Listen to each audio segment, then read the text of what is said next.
Salut les gens, ma première étape de fête, j'ai changé les tendeurs en leur donnant la bonne forme. Donc c'était ça, c'est devenu ça. Voilà, ils font leur job. Donc là je vais dégrasser le plan de joint et remonter le carter.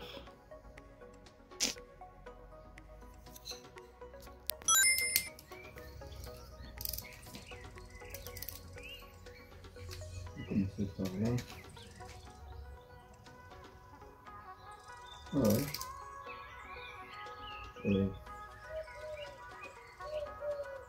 15 Nm normalement. Ah ouais.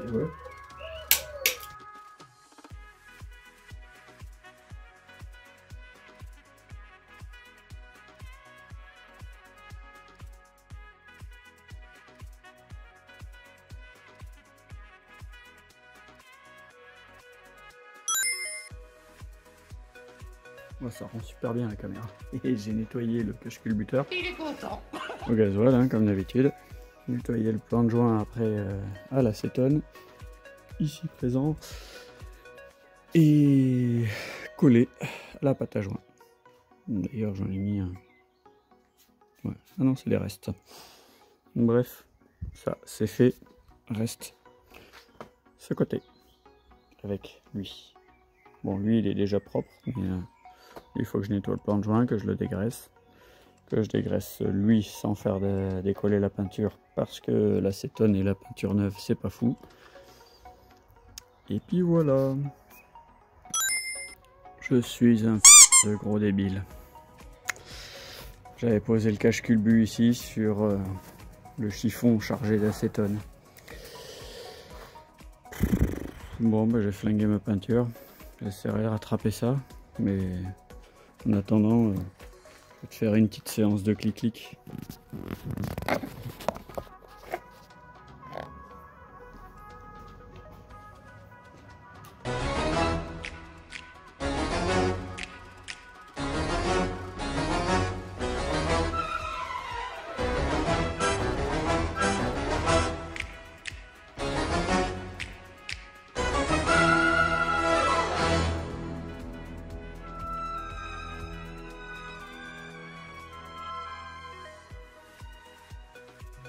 Ouais.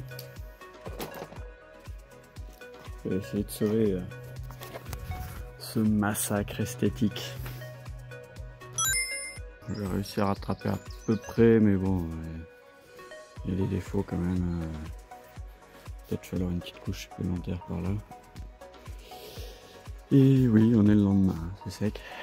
Et je viens de placer le nouveau joint SPI pour accueillir la poulie fixe qui n'est pas damper, il n'y a pas de caoutchouc dedans. Mais en même temps, c'est un V6 qui est hyper équilibré de partout. Il n'y a pas d'acyclisme, quoi, il n'y a pas de souci. Bon, bah, je remets ça, puis le cylinder block, puis le bout de la durite, le support moteur, et j'aurai fini ce côté, à peu près.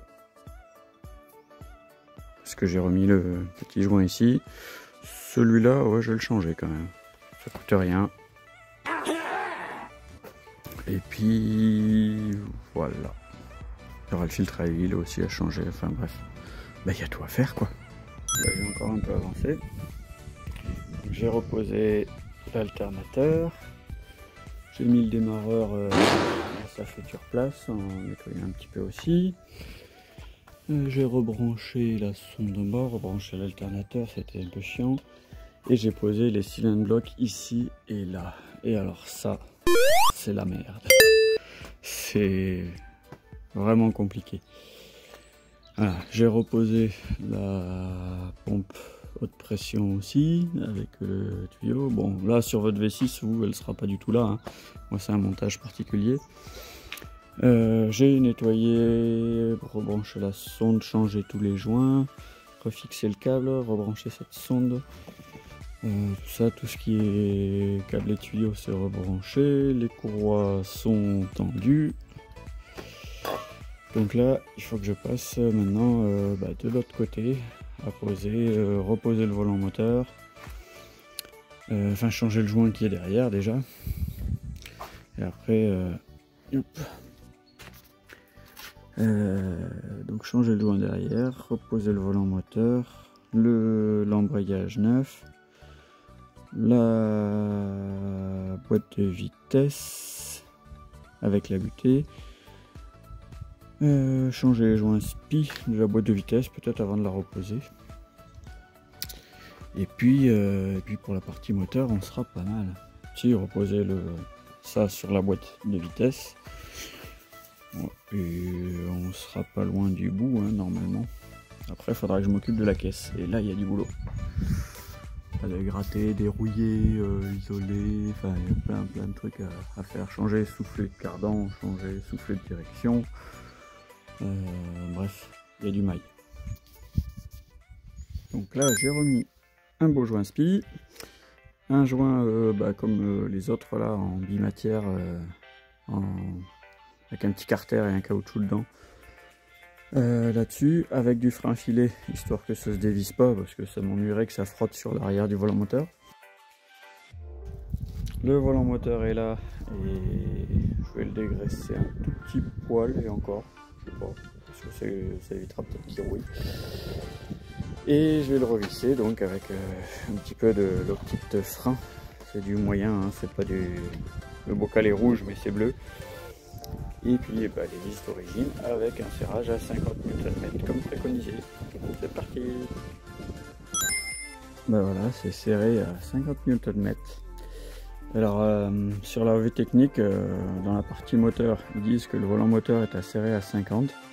Et dans la partie embrayage, ils disent que le volant moteur se serre à 45 Nm. Donc moi j'ai trouvé que c'était assez peu dans les deux cas, donc j'ai quand même mis 50 et puis du frein filet.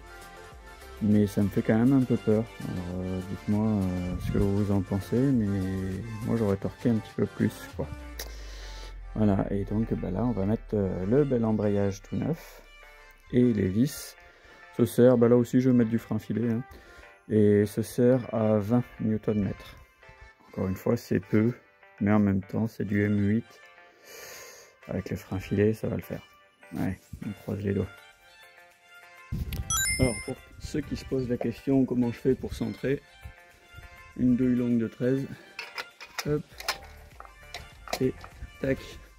Et après c'est à l'œil par rapport au mécanisme une fois qu'il est en place. Voilà, c'est une Zebra de chez Wurth et les diamètres vont bien. Petite séance de clic-clic.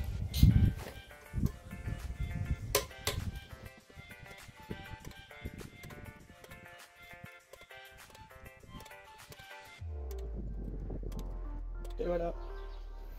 Reste un truc à faire.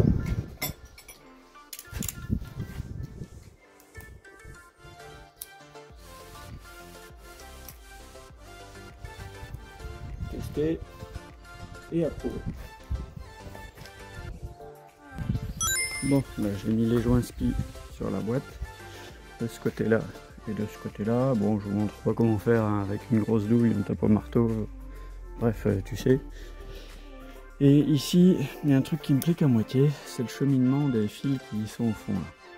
On voit que la gaine plastique est déjà barrée, celle du démarreur est déjà vachement fondue à cause de la température du collecteur. Et les petits fils verts et jaunes là, je vais essayer de les faire passer sous le support moteur ici pour revenir vers là, ce qui fait que ça les éloignera un petit peu du collecteur. Et de l'autre côté, j'ai mis de la gaine de protection ici là, autour de la sonde et sur le câble. Donc c'est de la gaine en fibre de verre, je pense. C'est de la gaine spéciale par chaleur. Et je vais en mettre sur le... peut-être sur le cul du démarreur, là, sur le petit fil jaune. Mais surtout sur la prise verte, là, parce qu'elle a tendance à chauffer ici. Là, c'est refait. Bon, c'est des fils bleus jusqu'à redevenir vert. Hein. Et bon, on fait du neuf avec du vieux. Elle est vieille, on met du vieux. Ouais, c'est pas faux. Là, on est quand même mieux. Ici, c'est sous gaine. Hop. Et l'autre, bon bah pour l'instant il n'y est pas, mais comme le démarreur n'est pas à sa place, pour l'instant je touche pas. Je le ferai peut-être passer par la même gaine, on verra. Sinon j'en mettrai une autre, parce qu'il y a des carters de protection qui passent un peu partout, j'improviserai. Bon bah je me suis préparé le terrain pour amener la bourrette.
Bon ben voilà.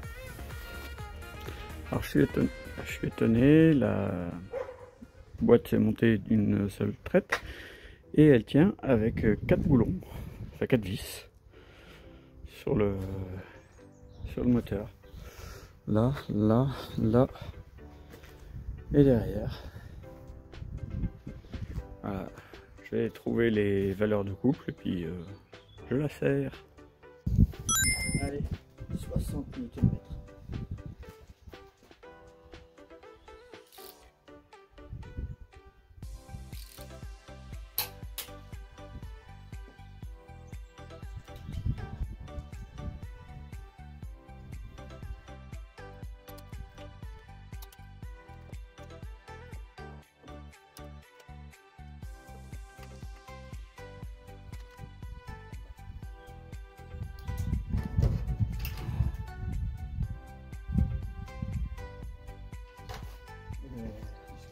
Possible, ce sera à l'expérience.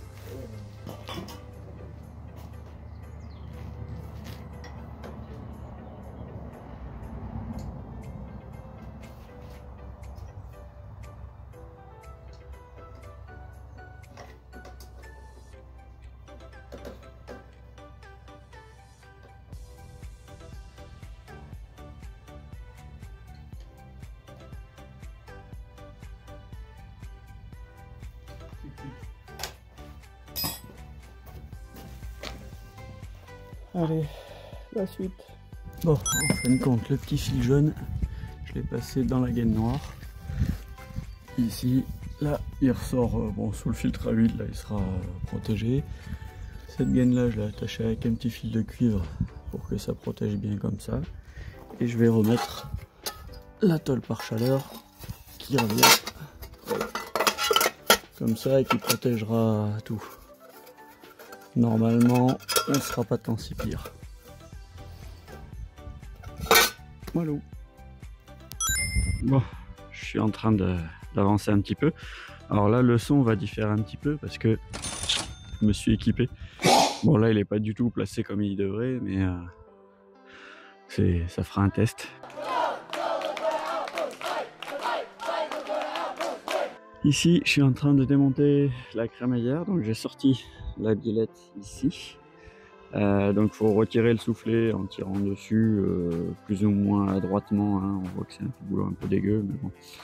Et dévisser après avec une pince comme ça. Parce que le soufflet, en fait, il faut le passer ici autour du support de la vis du levier de direction assistée, puisqu'il y a du vérin de direction assistée. Parce qu'il se prend là-dessus, donc il se sort en extension complète sur le côté avec ses cales, son cylindre bloc et tout le bazar. On passe le soufflet autour de cette vis, on tourne là-dessus et on vient après le fixer là avec des colliers ici et là. Donc c'est un peu pas pratique, mais de toute façon il n'y a pas le choix. Allez, dès que c'est en place, je vous montre comment c'est. Hop, voilà, c'est coulissé par là. Là, il n'y a plus qu'à bourrer de graisse ici. Là, c'est un collier type petit Jean, mais minuscule. Donc en fait, il y a trois tours, je crois. On tire à fond avec une pince, on rabat comme ça par-dessus le petit collier. On rabat les deux petites ailettes. Et on rabat ça par-dessus les petites ailettes et comme ça c'est impossible que ça bouge. Et donc là c'est solide et ça peut être étendu sans se sortir. Parce qu'il est quand même assez raide, faut l'avouer. Et il y a quand même pas mal de débattements, on peut le voir. Il faut qu'il vienne jusque là. Là je crois qu'on est en débattement maxi. Et donc il faut que ça lui tire quand même pas mal sur la couenne pour aller se mettre en place. Donc là il va falloir que je rabatte la crémaillère après avoir bourré de graisse. Que je rabatte la crémaillère pour pouvoir mettre le collier qui est un collier normal en fait, qui est fourni avec des trucs chiants comme ça. Voilà, tu connais quoi. Voilà ce que ça donne. Alors là il est en extension presque complète. Oui, complète quasiment. Par contre j'ai fait deux petits trous, même trois, un là, un derrière et un ici. On voit à peine, mais en fait quand je l'ai rabattu à fond, au moment où je l'ai déployé un petit peu et qu'il était serré, il s'écrasait complètement sous la dépression. En fait il n'y a pas de passage d'air ni de liquide à l'intérieur et donc il s'est creusé par la dépression et je pense qu'il aurait gonflé aussi par la pression. Donc il y a certains modèles qui existent avec une petite cheminée au-dessus pour évacuer justement l'air, voire même sur certaines crémaillères avec de l'hydraulique interne, il y a des tuyaux de retour qui reviennent vers le réservoir pour les fuites. Donc là c'est une crémaillère traditionnelle, le vérin hydraulique est derrière. Donc là en fait j'ai fait des petits trous et comme ça on l'entend. Je vais mettre mon micro à côté. Voilà. Et comme ça, l'air peut s'échapper et la graisse à l'intérieur, elle reste en place. Même s'il y a des petits tapous de graisse qui sortent ici, c'est pas gênant quoi. Voilà, donc j'ai plus qu'à finir de remonter la rotule avec son écrou, remettre le vérin en place. Et puis après, on sera bon. Voilà, je pourrais passer au soufflet de cardan et au cylindre bloc de triangle parce qu'on voit qu'ils sont morts. Eux, ils sont d'origine. Je crois qu'il y a les écritures Citroën dessus. Il y a ceux-là. Ici, c'est encore pire. Parce que non seulement ils ont 30 ans, mais en plus, ils ont été aspergés de LHM. Donc d'huile hydraulique minérale. Et qui est pas bon pour les caoutchoucs traditionnels. Voilà. C'est reparti. J'ai changé les cylindres bloc de triangle. Tac, ici. Voilà, ils sont comme neufs. Alors ça se fait plutôt bien. Pour ce palier là, il y a deux vis en dessous ici à défaire. Et pour devant, donc il y a un Torx T55 pour tenir de ce côté et une douille de 21 je crois pour devant. Et bien sûr après il faut défaire ici au niveau du triangle et ça se sort vraiment facilement en fin de compte. Après pour sortir les ouais ça donc les cylindres blocs, il faut user de persuasion un petit peu, faut bourriner surtout pour celui-là. Alors je pense que la technique ça sera de le découper dans le sens de la longueur avec une scie à métaux, parce que là au burin ça demandait vraiment trop de ressources, j'ai eu chaud. Voilà, donc il reste plus que le second à faire et puis voilà. Le voilà une fois démonté.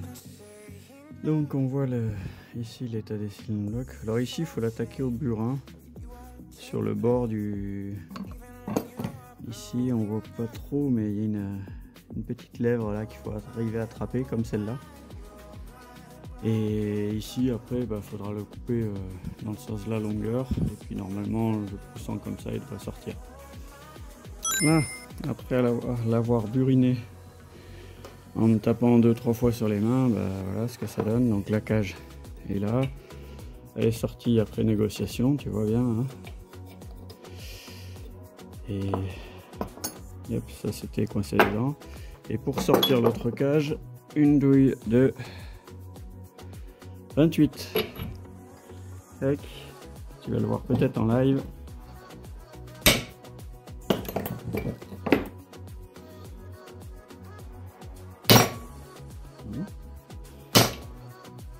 C'est bizarre.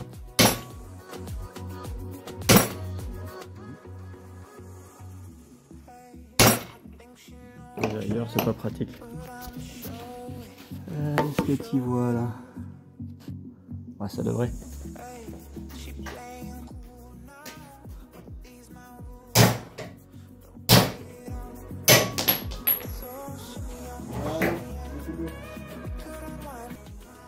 Et là, il est sorti entier. Donc là, je vais essayer à la scie, voir ce que ça donne. Hein. Peut-être que le caoutchouc va me faire chier. Mais...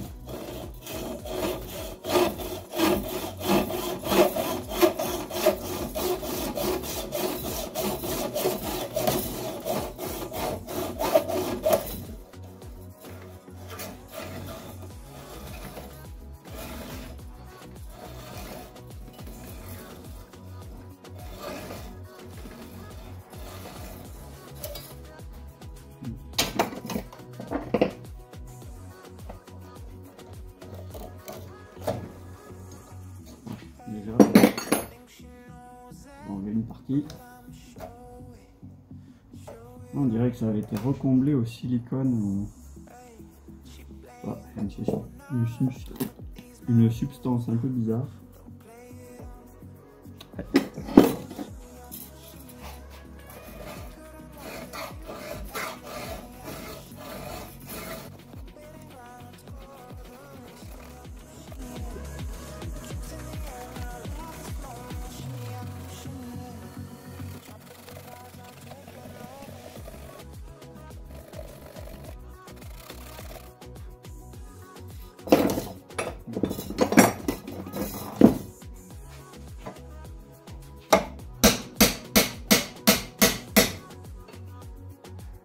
Suffit pas. Tu te rappelleras que le burin il est de l'autre côté, que je vais le perdre.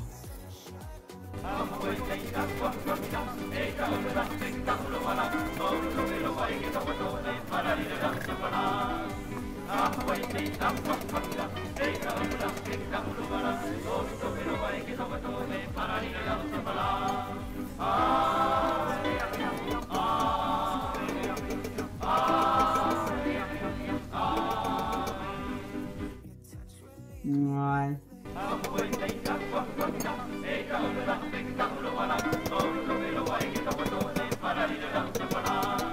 J'espère que la stabilisation du téléphone est bonne.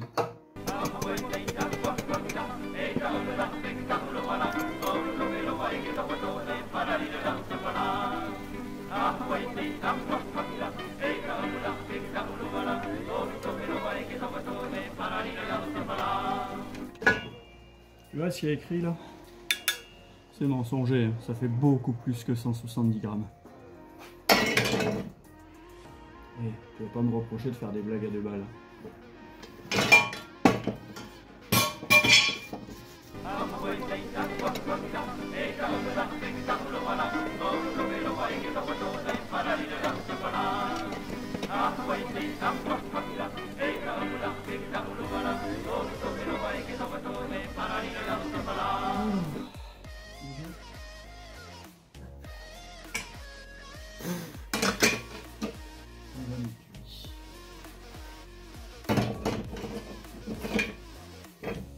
Lui, la technique, elle est pas très fin. Va vite comprendre comment ça marche.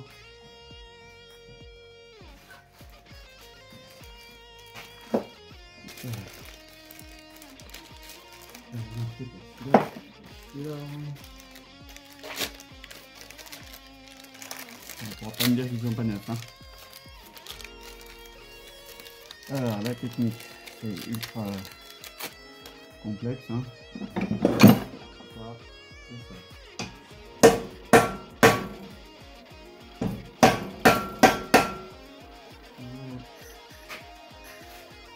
On charge bien.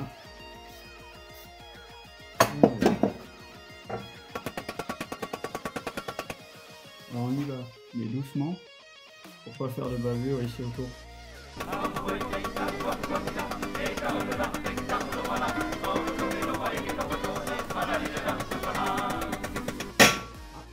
Change de son, c'est comme utiliser la douille.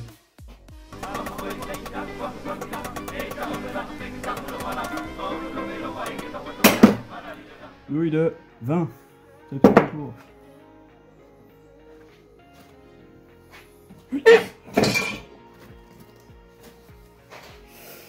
C'est beau. Ici.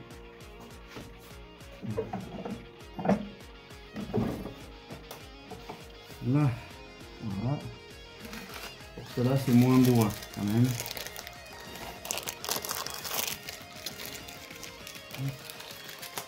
Ouais, j'avais dit que je te ferais pas un tuto, mais bon. Pour moi, c'est cadeau. Alors, ici, on met une rondelle. 3 rondelles. Ça. Ça. Ah oui, j'avais dit que je voulais passer un peu de rap. Yo, c'est moi le rappeur. Oui, des balles, des balles.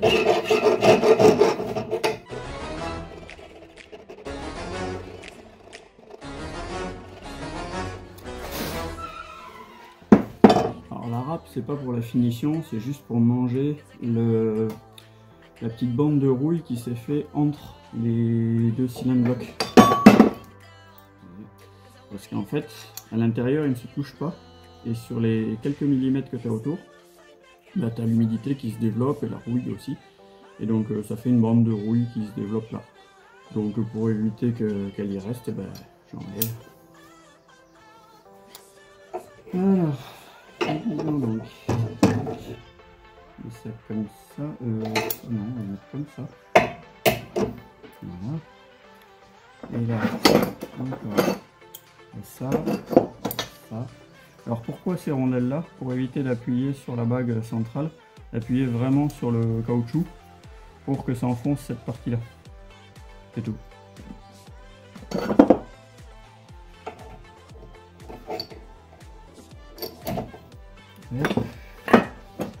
Alors nous disons ici.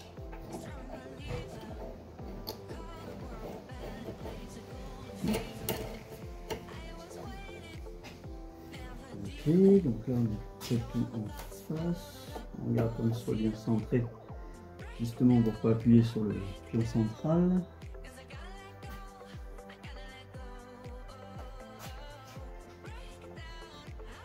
Tac.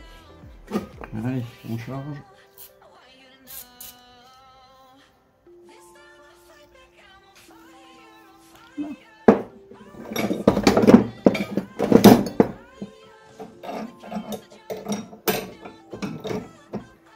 Parti.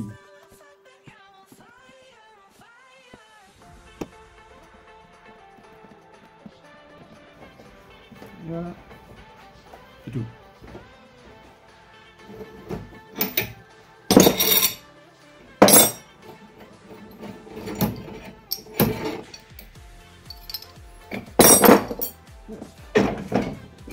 Et là, plus qu'à remettre sur la voiture.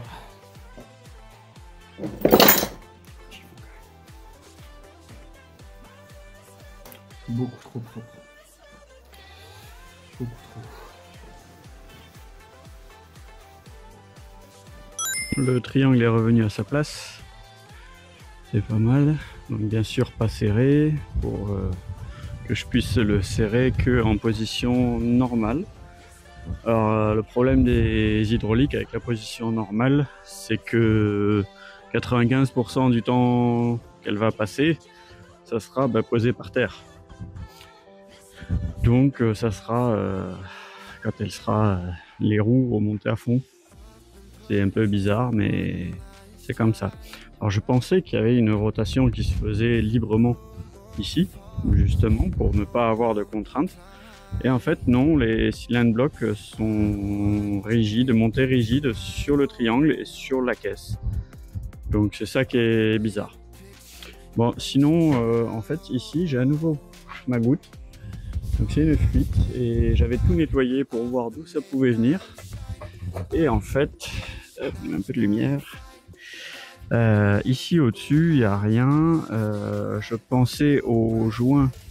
J'ai essayé de cadrer comme il faut. Tu es où? Je vois plus rien. Oui. Je pensais au joint à ce niveau-là, sous cette coupelle là. Mais en fait, non, ici c'est sec. Donc en fait, ça serait un joint ici, à ce niveau-là. Parce que c'est pareil, les raccords ici se sont pas chargés en huile. Je pensais que ça pouvait venir de là parce que c'est un petit peu gras, mais parce que c'est un montage juste avec une olive quoi, mais sans collier, sans rien. Et je me disais que ça pouvait couler là, remplir là et après bouter derrière. Mais en fait non. Et là c'est à peine gras, mais bon, j'ai pas mis de nettoyant frein non plus. Mais par contre voilà, ça ne feinte pas, les colliers sont pas remplis, donc c'est pas eux qui, c'est pas le joint interne qui fuit. Donc à mon avis c'est entre ces deux pièces que ça doit fuir, parce que le dessus de la sphère est sec. Je l'avais nettoyé et il s'est pas regraissé, et là on voit qu'il y a une goutte qui se fait au bas de cette forme arrondie là, et cette forme arrondie elle dépend de la crémaillère. Et la crémaillère, elle fonctionne à la graisse, elle n'a pas de LHM. Donc ça vient forcément du boîtier de commande ici. Mais ce boîtier de commande, les 4 accords ne fuient pas, l'axe principal ne fuit pas, donc à mon avis c'est dessous. C'est toujours l'axe principal, mais côté sortie, qui doit fuir. Donc je vais le démonter, regarder s'il y a un joint torique, un joint plat ou quelque chose, et voir si je peux régler cette histoire de fuite, parce que si tout va bien, ça serait la dernière à régler quoi. Après j'aurai une voiture sèche. Waouh. Ça va me changer. Bon, bah là où je suis un peu dégoûté, c'est que ici, on voit c'est graissé, mais c'est de la graisse grise et qui n'est pas devenue verte. On n'a pas de... En fait, le joint ici ne fuit pas. On n'a pas de LHM qui rentre là-dedans. Donc, et ça ne fuit pas non plus sous la coupelle que j'ai démontée, là, c'est sec. Donc, je ne sais toujours pas d'où vient le LHM qui coule sur la sphère, puisque on voit que ça vient de la partie ronde qui est derrière, là, juste au-dessus. Mais je sais pas. Nous. La suite au prochain épisode. Je remonte ça avec encore un peu de graisse et puis voilà.